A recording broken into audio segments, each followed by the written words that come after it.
Hey, I'm Liz. I spent 4 months saving up almost 2,000 bucks to buy these 7 instant tints that you see on the screen here, and I tested them over a period of about 2 months.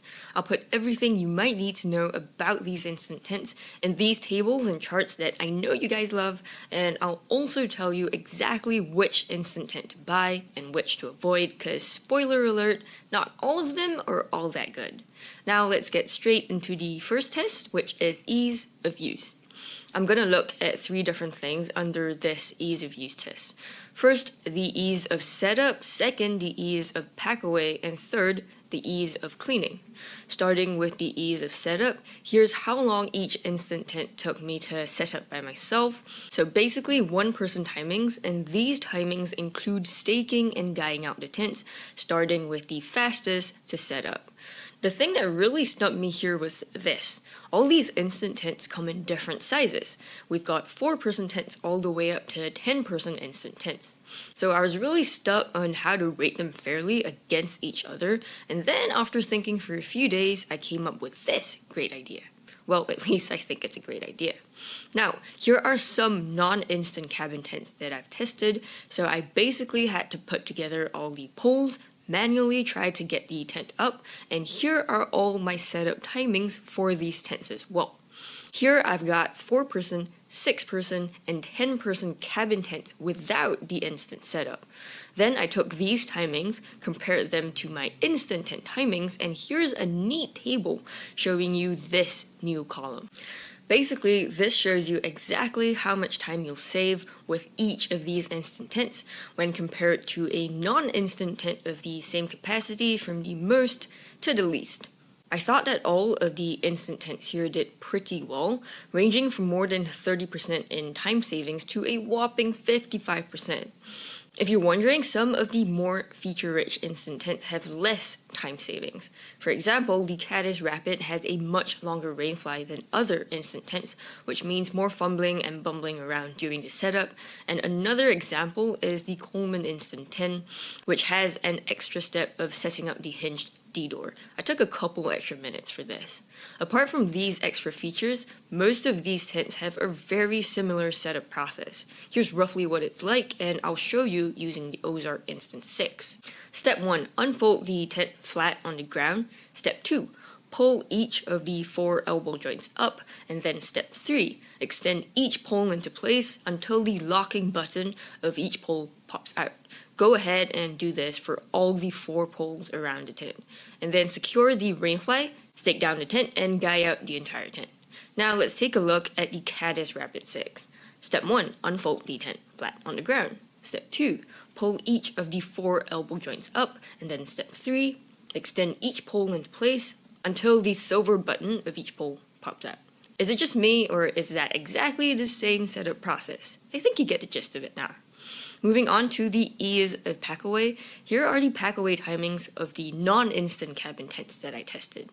And using these timings as a benchmark, here's not only how long each instant tent took me to tear down and pack away, but also how much time I saved with each of them compared to a non-instant tent of the same size. Notice that as the size of each tent goes up, the time saving goes down pretty significantly, dropping from a maximum of 50% to barely over 20%. I found these 2 huge 10-person tents to be the most difficult. I was kind of frustrated when rushing to pack them away. The smaller tents though, especially the 4 to 6-person instant tents, were much more manageable, and I could pack them away really easily. As for the ease of cleaning, this was one thing that really bugged me when it came to instant tents. Most of the tents here cannot be folded flat on the ground. I had to deal with a gigantic mess of tent fabric and poles all stuck together, which made cleaning up the tent a little bit more of a pain in the ass. On the other hand, if the tent is able to fold flat on the ground, this makes wiping off the dirt and drying it up much easier. These easier to clean tents are the Gazelle T4, the Caddis Rapid 6, and the Ozark Instant 6. The rest of my tents couldn't fold flat on the ground. I'll talk a little bit more about this in the recommendations, but for now, here's how I rated each of these instant tents. For spaciousness, I looked at 3 things. First, the peak height inside each of these instant tents. Second, how vertical the sidewalls are. And third, the base area inside the tent. Starting with the first point, which is the peak height inside each tent, here are all the details that you'll need. When it comes to the peak height in each tent, it seems like the capacity of each tent, so whether it's a 4-person or a 10-person tent, doesn't really matter all that much. The Gazelle was really impressive here, even though it's only a 4-person tent. It's the same as the Outdoor Products 10-person tent, and it's taller than the rest of the tents here. Onto the second point, which is how vertical the sidewalls are. Here's what I noticed. The Gazelle came in first, and it has completely vertical walls. Here's a blue line straight up, and here's a red line outlining the slope of the walls, and notice how they're exactly the same vertically up. So the Gazelle has no slant of the walls at all, at an angle of 0 degrees. All the other instant tents here have sidewalls that aren't quite as vertical, and let's take the Caddis Rapid as an example. Here's the same blue line going vertically upwards, and here's a red line outlining the slant of the walls again. And this angle in between the red line and blue line, I actually measured it, this comes in at about a 17-degree angle. And of course, here's a table summarizing the angle of the walls for every one of these instant tents in this video. The bigger the angle here, the less vertical the sidewalls are, and the less livable space you would have inside the tent, which is not a good thing. Most of the instant tents here were actually okay, not as good as the Gazelle, but not too bad overall. And the only 2 tents that I noticed that had super slanted walls that ate into my livable space are the Ozark Trail and the Coleman instant tent. Let me show you exactly what I mean. In the Gazelle, because it has really vertical walls, I found that I could stand up everywhere inside the tent. This is me walking as close to the sides as possible, and as you can tell, I have no problem doing that at all. On the other hand, for the Ozark Trail, the walls slope at a whopping 30-degree angle. So the moment I take one step away from the peak height, my head touches the top of the tent. That's because the walls slope off too much and you don't get the peak height throughout the entire tent. Here's how much I can walk around the entire tent. That's a whole world of difference right there, and if you're taller than me, you're going to spend your time hunched over in this tent. Moving on to the third point when it comes to spaciousness, this is the base area inside the tent. Here are my personal measurements of the length, the width, and the total area, and I've measured them from biggest to smallest. Because all these instant tents come in different sizes, I'm not gonna be able to rate them fairly for the base area, but at least I can give you all the info that you might need. And of course, here are the single pad and queen bed sizing in each tent as well, just in case you need that too. And with that, based on just the peak height and the side walls of each of these tents, here's how I rated them all for spaciousness. For features, there are 5 different things that I'm going to look at here. The first is the doors of each tent, the second is the storage options, the third is whether there's a power port, fourth, whether there's a room divider, and fifth, the blackout features. Let's start with the doors of each tent, and here's a quick table of info. If you're wondering why this column isn't colored, it's because the bigger the tent, naturally the more doors it'll have, so it's not really fair for me to rate the tents based on this. One really great exception though is the Gazelle. It's the smallest capacity tent, and it has 2 doors while the rest of these smaller tents have just 1 door each. That aside, I'm just going to rate the doors on their user-friendliness, so the zipping and stowing columns here. I'd like to pay special attention to this hinged door feature, these annoying snaggy doors, and also the door pockets, toggles, and tie-downs. The Coleman Instant 10 has 1 hinge door, which is seriously amazing. I just have to grab the door by the door handle, pull it open, step into the tent, and it automatically closes behind me. On the other extreme, we have the annoyingly snaggy doors, where every single time I try to zip up each of these doors, especially from the outside, it will snag on the rain flat, sometimes once, sometimes more. When it comes to the user-friendliness of stowing the door away, I love door pockets the most because it takes the least time to just stuff the door fabric into the pocket. Toggles are what most tents have, so I'm kind of neutral about that, and I didn't like these tie-downs the most because it took the most time to manually tie the door up. Moving on to the storage options of each tent, here's another quick table for you to check out. I looked at the number of pockets, the number of gear lofts, and also the number of loops that you can hang stuff like lanterns on. By far the best tent when it comes to storage is the Gazelle. It's only a 4-person tent, yet it has a whopping 6 pockets around the entire tent. The next few tents were okay. I mean, for a 6-person tent, I'd expect a minimum of 6 pockets, which I did get in these tents. But I still can't figure out for the life of me why these 9 and 10-person instant tents had only 2 pockets each. That's a little bit ridiculous for such big tents. Next, we're going to look at which tents have power ports in case you need it for electrical cord access. Here's another table of info, and these first 5 tents all have 1 port each, and these last 2 tents do not. And all the tents that have power ports do have a tight seal on them, so you don't have to worry about bugs getting in. Another feature that you might want to have in your instant tent is a room divider. And here are all the tents with room dividers, which are only 3 of them. And notice how all these tents are the bigger 9 and 10-person tents. That seems to be the general trend. I don't usually get room dividers in smaller 4 to 6-person tents. I think only the Outdoor Products divider is worth checking out. It's completely full length and also not very see-through. The Coleman and Core room dividers were super see-through, so I kinda thought they were pointless to have. And the last feature for instant tents is the blackout fabric, and only 2 tents have this feature. Which one is better though? Well, that's one of these special experiments that I'm going to go through in the recommendations later, so do stick around for that. But for now, here's how I rated each of my instant tents for features. For weather protection, I'm going to look not just at rain protection, but also wind protection, and let's get started with the heavy rain test. I put each of these tents through a 1-hour heavy rain test, and to give you the gist of the results, none of the tents were able to stay completely dry. And that's because all of these instant cabin tents have really short rainflies. So if there are any seams that are not covered by the rainfly, even if they are taped, that's still a potential problem for leaking in the rain. Here's a table of info to give you more of an explanation. So all of the tents here had leaking seams, some had not so bad leaking seams, and others had really bad leaking seams. Another difference I noticed is whether the fabric around the tent leaked as well. The first 3 tents had fabric that was still dry all around the tent after the 1-hour heavy rain test, while my Core, Coleman, and Ozark tents had leaking fabric. The Core was just slightly damp, while Coleman was a little more damp, and the Ozark tent was practically soaked. Also, one more problem with these instant cabin tents are the ceiling mesh panels. Because the rainfly is so short, if the rain is heavy enough and the wind is blowing at the right angle, the rain will blow under the rainfly and into the tent through the top mesh panels.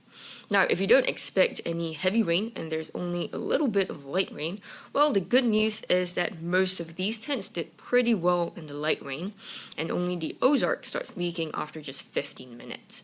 The limit for the Core and Coleman tents are about an hour or 2 of light rain. The rest can take hours of light rain perfectly well. When it comes to wind protection, if you need strong wind protection, instant tents should not be your first pick. The weakest point of any instant tent is usually the elbow joints, which are these joints at the top corners of the tent. These are meant to bend easily, which is what makes for the easy setup and easy pack away, but that also means that they will bend and buckle more easily in the wind. Some of my instant tents can be quite floppy, like the Ozark Trail. Even in just light wind, the entire tent wall tends to flop around. And if you take a look at this shot of me just trying to move the tent with minimal strength, you can see how floppy it already is. And that's with the entire tent staked down and guyed out. The only instant tent that doesn't have these elbow joints is the Gazelle. The instant mechanism is made of hubs instead, which have a lot more tension, and I found that these require much stronger wind to cave in. When I was shaking it the same way I did with the Ozark, I was actually struggling to get a good grip on the tent, and even after using much more strength, it didn't flop around at all, and it was pretty solid. But of course, even this tent isn't meant for crazy wind. And here's how I rated all the instant tents based on rain and wind.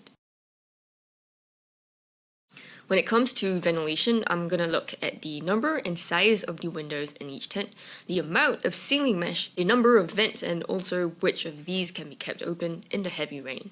Starting with the windows, I noticed that the size of the windows are quite different from tent to tent. So what I did to give you the best possible results here was to measure the length and the width of every single window in every single tent, and here's a table summarizing my findings. Here's the number of windows in each tent, and here's the total amount of window ventilation in square inches. Now, because the tent sizes are all different, it doesn't seem fair to rate the tents based on these numbers, so I decided to divide the numbers here by the max capacity of each tent, and here are the updated results from the most window ventilation per person in the tent. Most of the instant tents in this video did pretty well, ranging from 900 square inches of ventilation to almost 1100 square inches. These two tents didn't do quite as well though. The tents that did really well had massive windows, usually on every single wall of the tent. However, for the tents that didn't do quite as well, like the outdoor products tent, while it has 4 big windows on the left side of the tent, the 3 windows on the right could have been bigger. As for the Ozark Trail, all 3 windows on these 3 walls of the tent are pretty small, and this last wall is just one entire block of fabric. Moving on to the next ventilation test, which is the ceiling mesh, here's all the tents with and without ceiling mesh. Basically, only the Coleman 4-person instant tent doesn't have ceiling mesh. There's a vent at the top of the tent though, instead of the ceiling mesh, but it's really small and gets covered by the rainfly on rainy days, so I've found it pretty much useless honestly. Speaking of vents, that's the next ventilation test, and again, here are all the tents with and without vents. The core instant tent has the most number of vents, and these vents are super huge. Another plus point for the core is that these vents can be opened and shut from the inside of the tent, and this is the only tent in this video that can do that. The outdoor products has only 1 vent. This is slightly smaller, and the Ozark has a really tiny ground vent at the back of the tent. Now, when it comes to rainy day ventilation, here are the number of windows and vents that I could leave open in the heavy rain. The Caddis Rapid is the only tent that I could leave windows open, so it had the best ventilation, and I'll talk about this in the recommendations later. None of the other instant tents had windows that I could leave open at all because of the super short rainflies, so all the windows got drenched in the heavy rain. And here's how I rated each of these instant tents for ventilation. For quality, I'm going to focus on the material of the fabrics, the poles, and the quality of the instant mechanism. These are what I think are the most important features when it comes to instant tents. Starting with the first point, which is the material of the fabrics, I looked at the flooring, the tent body, and the rainfly. The Gazelle tops the list with extra thick flooring, tent body, and rainfly, and the Caddis comes in at a close second. The rest of the tents all have budget material flooring, which is polyethylene, and also budget thickness tent bodies, which is typically 68D. Surprisingly, Coleman came in with 150D polyester, which is very decent for a budget brand. As for the material of the poles, here's what I found. Most instant tents have steel poles, and I was shocked to find that the poles of the Gazelle are only fiberglass. They felt so sturdy that I actually thought they were aluminum. I think Gazelle made their poles fiberglass because of the instant tent mechanism, which acts very much like a tension spring.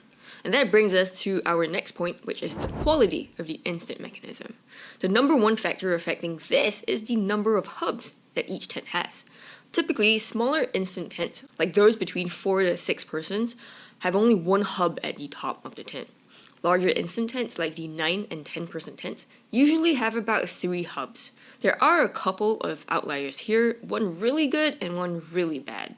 The good outlier is the Gazelle. It has a whopping 5 hubs all around the entire tent, 4 on the 4 walls, and the last hub is the top hub. Because of the insane number of hubs, the Gazelle beats the other tents because first, it's super sturdy when I tried to shake it as much as I could, and second, this gives the Gazelle completely vertical sidewalls and much more livable space. The bad outlier is the Coleman instant tent. Even though it's a huge tent, it has only 1 single hub. So this tent felt really droopy, especially on this side of the tent. Notice how the tent body kind of caves inwards and eats into your livable space. Also, it's a rather floppy tint and tends to not be too stable in the wind. I also looked at the zippers and mesh, just in case you want that info as well. I'll put a table here too, but I'm not going to focus on them. And with that, here's how I rated each of my instant tints for quality. For portability, I first looked at weight, and here's how much each tint weighed, starting with the lightest. The anomaly here is the Gazelle. Even though it's only a 4-person tint, it has a massive weight, and it's heavier than even the 10-person tints. As for the pack size of each instant tint, here are all the details. The most important number is the first number here, which is the length of each tint. Just remember that instant tints are really long. They are usually about double the length of a regular tint. The Gazelle again was a big outlier in a bad way. It's almost triple the length of a regular 4-person cabin tint. And with that, here's how I rated each tint for their portability. And finally, here are the overall results. I spent about $1,800 buying all these instant tints and about 2 months testing them all. So if this video has been helpful, please help me hit that like button. As usual, I color-coded the ratings. Green is for good, yellow is not so good, and red's pretty bad. And this weightage is based on what I think is the most important when it comes to instant tints, down to the least important. With that, here's the overall score for each of these instant tints. But before you buy any of these, I'll talk you through my recommendations first, and here's everything that I'm going to go through to help you pick the best one for yourself, and also, of course, which to avoid. Let's start with my top instant tint pick, and that's easily the Gazelle T4. It doesn't just have the best overall score, it has almost every single test in green. It also has one of the top scores when it comes to the ease of use, and the top score when it comes to spaciousness, which are two of the most important things when it comes to instant cabin tints. I'll give you a few more details on each of these tests, and let's start with the easiest to use instant tint, which is again the Gazelle. Okay, so you guys know that my ease of use test had 3 different parts: setup, pack away, and cleaning. For the setup, the Gazelle set up just as quickly as my other instant tints, so it wasn't remarkably special here. But where it shines is the ease of pack away.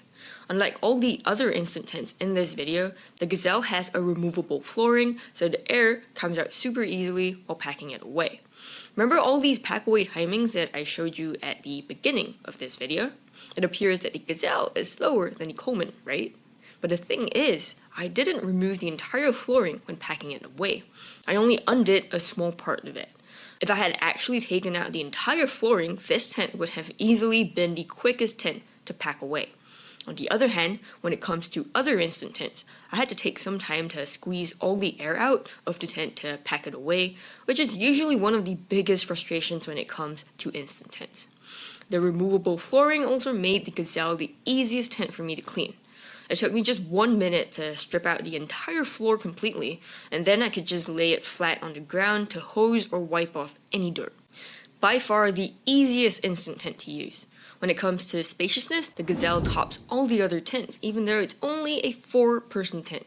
Somehow, it has the highest peak height of all the other instant tints in this video, and it's the only instant tint that has completely vertical walls, as you might have noticed from these charts in the spaciousness test. In all my other instant tints, when I sleep at the sides of the tint, my arm would usually touch the wall when I raise it up, and my head would graze the wall too when I sit up. However, in the Gazelle, not only do my arms not touch the walls when I raise them up, my head doesn't touch the walls when I sit up either, and I even have so much leftover space, like half an arm's length. In fact, I could even stand up at the lowest height of the tent, which came in at an impressive 67 inches. Moving on to my runner-up pick, that's easily the Caddis Rapid. It has a fantastic overall score as well, second only to the Gazelle. Also, it doesn't have a single score in red, and all its yellow scores are just very slightly short of being a green score. So I think the Caddis Rapid is also a solid all-rounder tint. One big reason why you might consider the Caddis over the Gazelle is its price. It's about 25% cheaper than the Gazelle, but the quality of the materials are very solid as well. The flooring and the tent body are only very slightly less thick than the Gazelle, and the poles are thicker and beefier steel compared to fiberglass.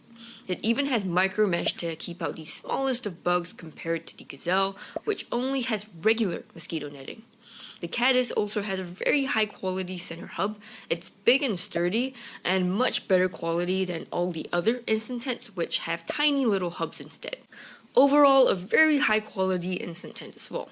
I think the Caddis Rapid might be very slightly better in rain than the Gazelle.